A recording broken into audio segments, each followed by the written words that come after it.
झारखंड में होने वाले निकाय चुनाव को लेकर के सियासत तेज हो गई है। बीजेपी नेता और पूर्व मुख्यमंत्री बाबूलाल मरांडी ने राज्य सरकार पर गंभीर आरोप लगाए हैं। उन्होंने कहा है कि चुनाव दलगत आधार पर कराया जाना चाहिए था और मतदान ईवीएम मशीन से ही होनी चाहिए थी। उन्होंने कहा कि ईवीएम से हटकर के बैलेट पेपर से चुनाव कराने का निर्णय कई सवाल खड़े करता है। मरांडी ने आशंका जताई है कि बैलेट पेपर से चुनाव होने पर धांधली की आशंका बढ़ जाती है। मरांडी ने यह भी कहा कि लोकतंत्र की मजबूती के लिए पारदर्शी और निष्पक्ष चुनाव आवश्यक है, इसलिए सरकार को इस पर पुनर्विचार करना चाहिए और इस पर संज्ञान लेना चाहिए।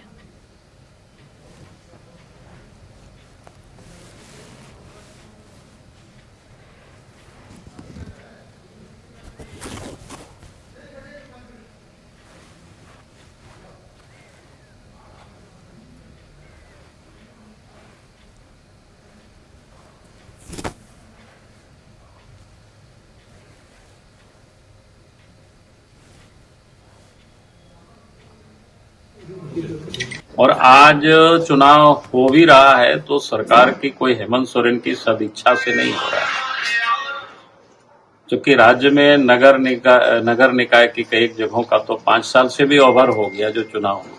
यानी कुल मिलाकर के अगर आज नगर निकाय की चुनाव हो रहा है तो भारतीय जनता पार्टी के ही जो वार्ड पार्षद लोग हुआ करते थे तो सारे लोग फिर हाईकोर्ट चले गए और हाईकोर्ट में डेट पर डेट हेमंत सोरेन लेते रही राज्य सरकार।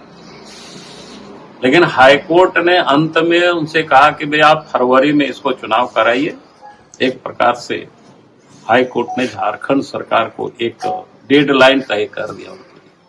अब सरकार के पास कोई रास्ता नहीं बच रहा था कि चुनाव करा, तो इसलिए सरकार ने फिर लाचार होकर के मजबूर होकर के राज्य निर्वाचन आयोग like and share videos, subscribe करें हमारा चैनल और प्रेस करें बेल आइकॉन। न्यूज़ 11 भारत, सच है तो दिखेगा।